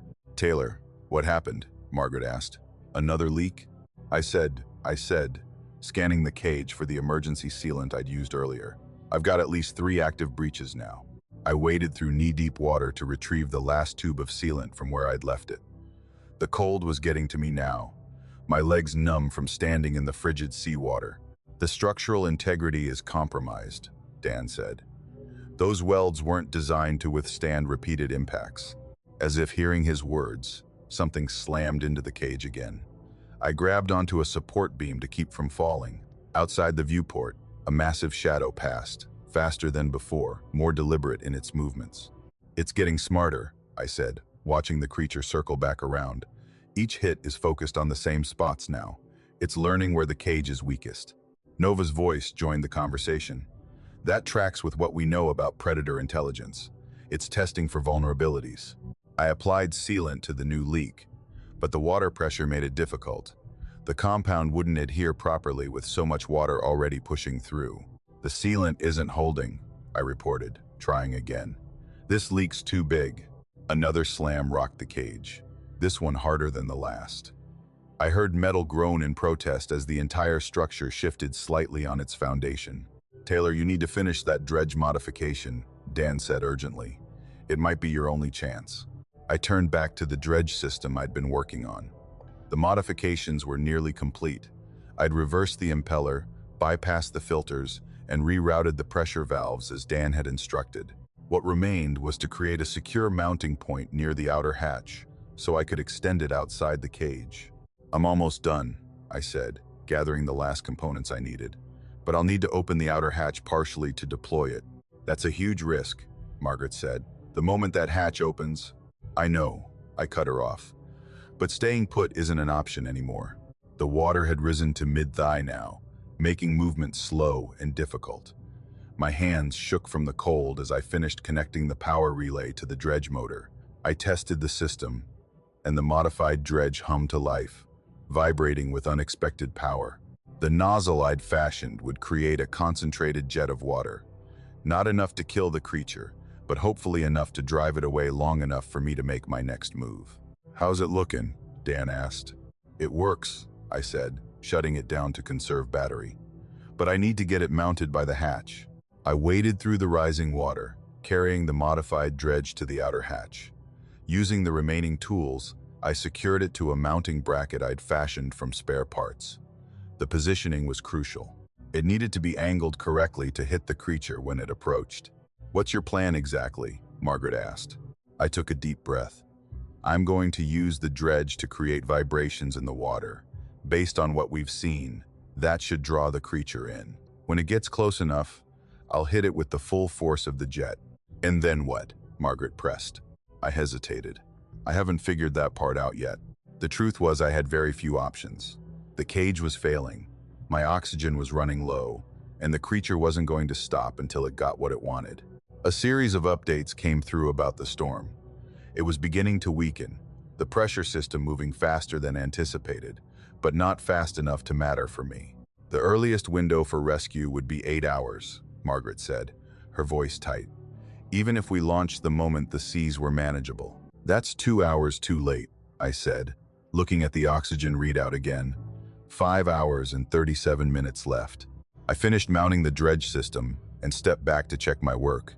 The setup was crude but functional, a mechanical arm that could extend through the partially opened hatch with the ability to both suck in and forcefully expel water. Dan, talk me through the power settings, I said. How much output can this thing handle?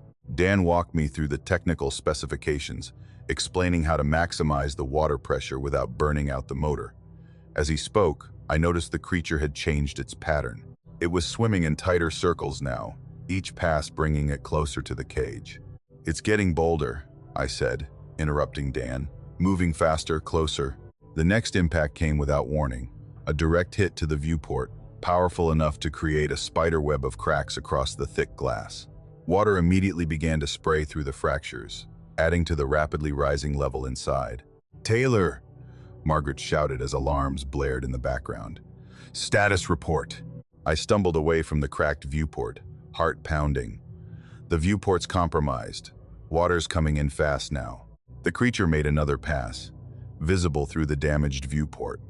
Its massive body twisted with surprising grace as it circled back for another strike. I caught a clearer glimpse of it this time. The prehistoric shape unmistakable with jaws large enough to snap a person in half. Another hit, this one to the side of the cage. The metal walls buckled inward slightly, and a major seam split open along the floor. Water gushed in like a broken dam, quickly raising the level to my waist. Taylor, your oxygen levels are dropping faster now, Dan warned. The rising water is displacing the air pocket.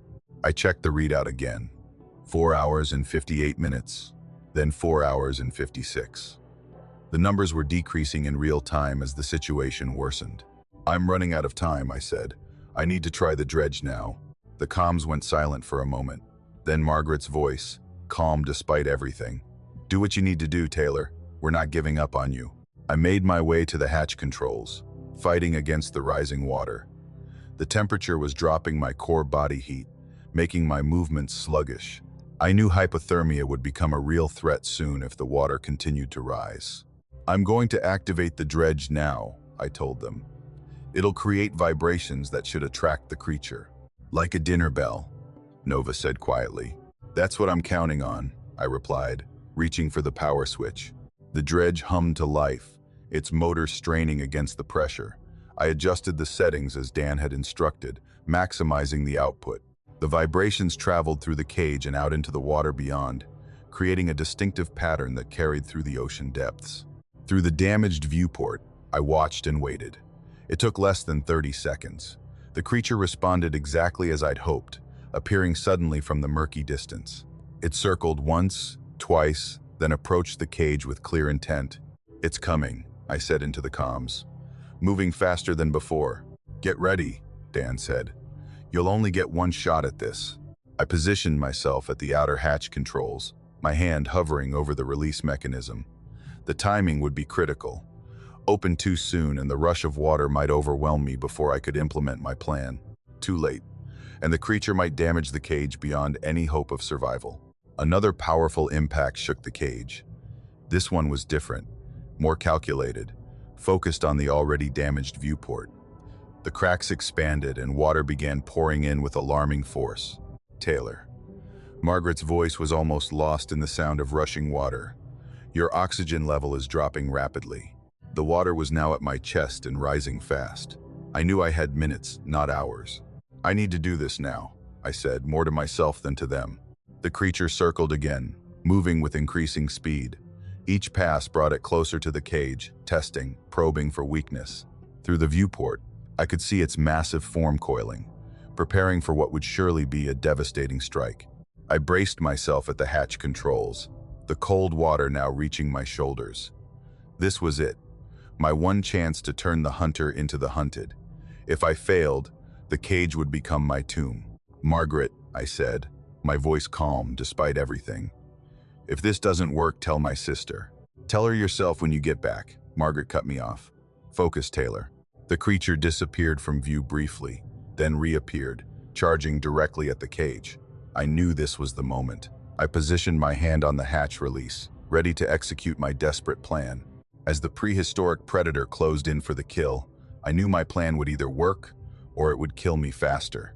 My fingers moved over the hatch controls, finding the emergency release.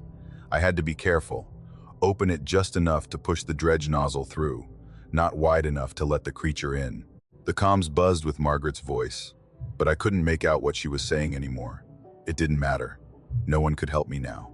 "I'm opening the outer hatch," I told whoever might be listening. "Here goes everything." I twisted the release mechanism and pulled the lever halfway.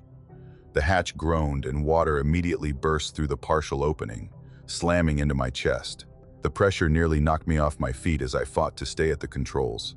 Cold ocean water rushed around my torso, now rising fast. I forced my arm through the gap, pushing the modified dredge nozzle past the edge of the hatch. The water was up to my collarbone already. The cage was filling faster than I'd expected. Every second with that hatch open meant less time before I drowned.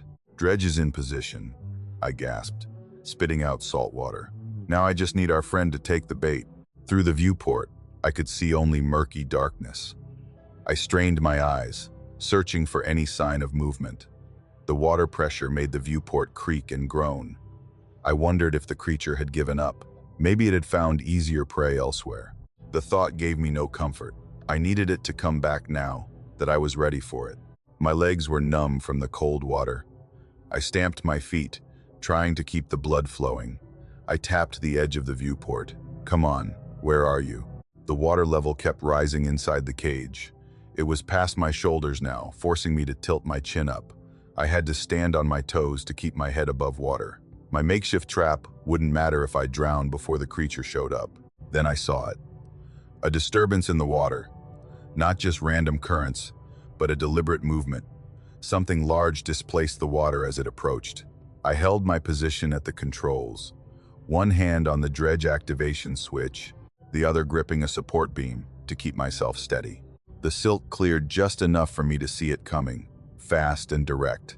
The Dacosaurus had sensed the opening in the cage and was charging straight for the exposed equipment, not circling anymore, not testing, coming in for the kill. "There you are," I whispered. As it got closer, I saw it clearly for the first time. My breath caught in my throat.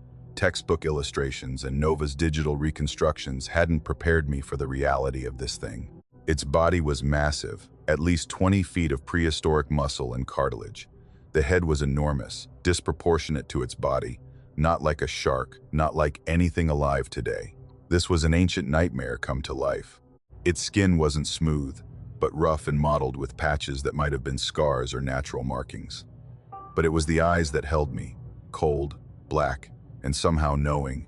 They weren't the mindless eyes of a shark. They held purpose. They held hunger. I'd seen enough predators while diving to recognize intelligence when I saw it. This creature was smart. It had figured out the cage had weaknesses. It had learned, and now it was coming straight for the dredge nozzle I'd pushed through the hatch. The creature slowed its approach in the last few yards, but it didn't stop. Its massive jaws opened wide, revealing rows of teeth. Not the needle-like teeth of modern sharks, but broad, serrated blades designed to cut through tough hide and bone. The jaw opened wider than seemed possible, unhinging like a snake's. It was going to bite down on the dredge arm, exactly as I'd hoped. "Come on," I urged, finger hovering over the activation switch. Just a little closer. The water was at my chin now. I had to tilt my head back to breathe. I couldn't afford to wait any longer. The creature lunged forward, jaws spread wide to engulf the dredge nozzle. In that moment, I saw straight into its gullet, a dark tunnel lined with teeth that had evolved for one purpose, to kill. "Now!" I shouted, slamming my hand down on the switch. I reversed the dredge pump to maximum power, the modification Dan and I had worked on. Instead of pulling water and sediment in as it was designed to do, the system now blasted a concentrated jet of water and silt directly into the creature's open mouth and throat. The improvised weapon worked better than I dared hope. The pressurized stream shot straight into the Dacosaurus's mouth, forcing sand, silt, and debris deep into its respiratory system. I watched through the viewport as its eyes widened. If a prehistoric marine reptile could look surprised, this one did. It tried to pull away, but the damage was already happening. I kept my hand pressed firmly on the controls, maintaining the torrent of water and sediment. My other hand gripped the support beam as the water in the cage reached my nose, forcing me to swim in place to keep my face above water. The creature thrashed violently, its massive body contorting in ways that didn't seem possible. Its tail whipped back and forth, striking the cage several times and sending fresh shudders through the already compromised structure. I held on, kept the dredge running. "That's right," I gasped, water splashing into my mouth. "How does it feel?" The creature twisted away from the cage, trying to retreat back into the murky depths. I could see the distress in its movements. It was choking, drowning on land. The silt had filled its gills, or whatever respiratory system it used. The Dacosaurus couldn't clear its breathing passages fast enough. I kept the dredge running until the pump motor began to whine from the strain. Finally, I cut the power. The creature was already 50 yards away, still thrashing, but with less coordination, less purpose. I watched through the viewport as the prehistoric predator's movements became sluggish. After several minutes of desperate struggle, it stopped moving altogether. Its massive body began to drift downward, sinking to the ocean floor where it had hunted for who knows how long. I had defeated the ancient predator, but my victory would be short-lived. Water filled the cage now. I had to let go of the controls to swim freely, trying to keep my face pressed against the top of the structure where a small pocket of air remained. The oxygen tanks were completely submerged. I couldn't reach them anymore. The hatch I'd opened to extend the dredge was still partially open, allowing more water to rush in. I tried to push toward it, thinking I might be able to close it, but the current was too strong. "Margaret," I called through the comms, not knowing if they were still working. "Creature is down, I repeat. The creature is down, but the cage is flooding. I need immediate extraction. Only static answered me. The communication system had finally failed completely. The last air pocket was shrinking rapidly. I took one final deep breath and held it as water covered the last dry spot in the cage. My lungs already burned from the exertion and stress. I wouldn't last long. The emergency lights flickered and died as the electrical system shorted out. In the darkness, I felt my way to the main hatch, the one that would lead to the surface if I could open it. But without power assists, the pressure differential made it impossible to budge. My head started to feel light. Oxygen deprivation was setting in. I thought about Barry, about Xavier, about Lincoln. I'd avenged them at least. I hoped Autumn had somehow survived too. I pressed my face against the small viewport, looking up toward where I knew the surface had to be. Too far to swim, even if I could get out. The bends would kill me before I made it halfway. My lungs screamed for air. Spots danced in my vision. I thought about Margaret, my sister. I told her I could handle this. I'd insisted on taking this job despite her concerns. And now, I was going to die at the bottom of the ocean, just as she'd feared. Ironically, the same water that was killing me had saved me from the creature. It couldn't get to me now, and I couldn't get to the surface. We'd both lose in the end. As consciousness began to slip away, I thought I saw a light from above. Probably just my oxygen-deprived brain creating hallucinations to comfort me in my final moments. The light grew brighter. Was this what dying felt like? The light separated into distinct beams, searchlights cutting through the murky water. Something large was descending toward the cage. I blinked, fighting to stay conscious, not sure if what I was seeing was real or imagined. A submersible larger than Lincoln's, Coast Guard markings. It was positioning itself above the cage. I fought to stay conscious as water swirled around me. My vision tunneled as the last of my oxygen ran out. I pressed my hand against the viewport, a final plea for rescue. The submersible's mechanical arm extended toward the cage. I couldn't hold my breath any longer. Water filled my lungs as darkness took me.